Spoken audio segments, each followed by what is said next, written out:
ដំណើរកំសាន្តទៅទីណាកន្លែងណាអត់មានម្ចាស់ទឹកម្ចាស់ដីណែនាំទេយើងក៏អត់សូវបានស្គាល់តំបន់ទេសចរអីឡើយណាស្អាតដែរថ្ងៃនេះអរគុណណាដល់ក្រុមគ្រួសាររបស់បងតុងម្ចាស់ហាង2005នៅខាងផ្សារថ្មសភូមិថ្មសឃុំថ្មសស្រុកបទុមសាគរខេត្តកោះកុងអីសទាំងអស់ហ្មងហើយនៅនេះមិនមែនសតែភូមិឃុំទេបងប្អូនគឺមនុស្សក៏សឬឯរឿងសមុទ្រវិញក៏សស្រស់ស្អាតល្អដែរនេះដោយសារពួកខ្ញុំមកយឺតយ៉ាវណាបើសិនជាមកតាំងពីម៉ោង6 7ព្រឹកវិញគាត់ដល់ចេញពីទូកមកថ្មីអូលូតក៏ខ្ញោតតែហ្មងហើយកន្លែងពួកខ្ញុំចូលទិញនេះគេហៅថាផ្សារថ្មសផែធំផ្សារនេះធំមកគឺមានលក់គ្រឿងសមុទ្រគ្រប់ប្រភេទតែម្ដងហើយថ្មីស្រស់ទើបនាំចេញមកពីទូកភ្លាមណាពួកខ្ញុំបានគ្រឿងសមុទ្រហើយអត់មានគិតសបាតអីណាចំអិនហើយនាំនេះហូបហ្នឹងអត់ទេបញ្ញាប់វិចខ្ចប់យកមកដល់ព្រោះអីបញ្ញាប់មកលេងនៅខាងកោះស្ដាច់ណាព្រោះម្ដងចង់នាំយីវ៉ាន់ជិះទូកដើរលេងអញ្ចឹងមើលទេសភាពជុំវិញកោះអញ្ចឹងមានអីមកដល់មានអីមេយ៉ាងងឹតរោភ្លៀងមិនបានដើរលេងនៅកោះហើយណាបាទលោពងអាជីទូករ៉ូមែនទិកសុកលេងភ្លៀងមកក្រឹបអីហ្នឹងងាប់ហើយបាច់តែទឹកទូកហ្នឹងគ្មានបានដើរលេងកំសាន្តអីទេការធ្វើដំណើររបស់យើងគឺយើងឆ្ងាយគួរសមដែរតាំងពីយើងខាងបទុមសាគរមកខាងកោះស្ដាច់នេះគឺប្រហែលជា30-40គីឡូដែរអញ្ចឹងរឿងហត់នឿយមើលនាយប៊ូមិញឡើងបាក់បៀហៀអាចថាគ្រឿងសមុទ្រយើងទិញភ្លាមស្រស់ភ្លាមនេះនិយាយពីសាច់ឡើងហាប់ណែនប៉ែអត់ដូចយើងធ្លាប់ហូបនៅភ្នំពេញអីរឿងសោះ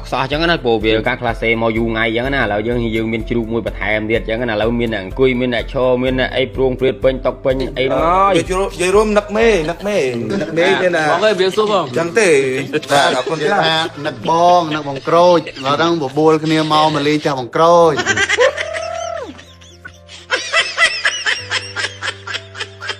សូមសរសើរបងប្អូនណាចេះនឹកខ្ញុំពេលដឹងថាខ្ញុំមកពីកោះកុងវិញនោះបានគ្រឿងសមុទ្របានអីដល់វិញស្ពាយយកវាយកអីម្នាក់មកកេះពីកេះយកធ្វើជំនួយអញ្ចឹងណាហើយបងប្អូនមកផ្ទះខ្ញុំអត់ខ្វះទេគ្រឿងក្លែមព្រមទាំងគ្រឿងក្រៅអីហ្នឹងគឺថានៅជុំវិញផ្ទះគឺខ្ញុំដាំទុកតែម្ដងហើយយើងបានមកណាពីអ្នកយីវ៉ាន់នាំគ្នាដើរទៅក្រៅផ្ទះដើម្បីបេះរយងចេកយកមកអប់រយងចេកយកដុតរយងចេកអញ្ចឹងណាហើយគ្រឿងសមុទ្រយើងក៏មិនទាន់អស់ដែរគ្រាន់តែថាយើងធ្វើម្ហូបក្លែមបន្ថែមទៀតអញ្ចឹងខ្លាចខ្វះខាតព្រោះបងប្អូនមកដល់3នាក់នោះឥឡូវនេះគេថាពូរៀមគេកំពុងឲ្យបោកច្បល់សាច់គោហ្នឹងដើម្បីគេធ្វើគោស្អីគោឡើងភ្នំឬក៏គូចុះផ្ទះខ្លាញ់អីចឹងយីវ៉ាន់ចាប់ដើមបង្កាត់ភ្លើងបងប្អូនស្របពេលអាម្ហូបយើងអត់ទាន់ឆ្អិនខ្ញុំនេះក៏ចាប់ដើមបញ្ញាយើងចាក់ចូលធុងដើម្បីក្លាសេវាតិចអញ្ចឹងពេលយើងម្ហូបឆ្អិនមកដាក់មកវឹបអានេះតិចស្រាប់គាត់ផ្លាច់ដាក់ភឹបវាវិជាតិបដ ாய் ឥឡូវខ្ញុំមកសម្លឹងមើលសាច់ក្លែមខ្ញុំដាំវិញសិននេះដាំកលឹងតឹងខ្ញុំដាំយូរឥឡូវនោះគាត់ផ្លែពេញដើមមកឥឡូវពងឲ្យបុកអំបិលទេដើម្បីយើងបានក្លែមបដោះអសនអញ្ចឹងណាហើយសម្រាប់ភ្ញៀវខ្ញុំវិញយើងថាដូចចិត្តអញ្ចឹងអត់មាននៅចាំម្ហូបក្លែមទេចាប់ដើមអញ្ចឹងតែហ្គេនស្បឺតិច